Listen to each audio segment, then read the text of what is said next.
Ovaj prompt za ChatGPT niko ne pominje, a izuzetno je moćan za sve koji kreiraju sadržaj na internetu. Ja sam ga konkretno koristio pre par dana za e-mail koji sam poslao mojim subscriberima. Prvo sam mu dao e-mail koji sam sastavio i onda sam ga pitao šta misliš na osnovu ovog e-maila, ko sam ja i šta sam hteo da postignem sa ovim e-mailom. I onda mi je on odgovorio na osnovu ovog e-maila, evo mog zaključka, vi ste preduzetnik ili marketar, dobro. Stručnjak za digitalni marketing, dobro. Mentor ili edukator, empatična osoba i motivaciona osoba. Dobro, ovo ne znam baš koliko sam, ali ChatGPT kaže da jeste. Šta sam hteo da postignem sa ovim e-mailom? Motivaciju i ohrabrenje, super, edukaciju, demistifikaciju snimanja, pozitivnu sliku o malom obimu, ovo je malo trapavo rekao, i izgradnja poverenja.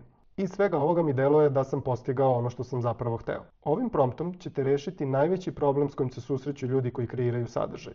A to je razlika između onoga šta su oni hteli da kažu i onoga šta je publika zapravo shvatila na osnovu onoga što su napisali.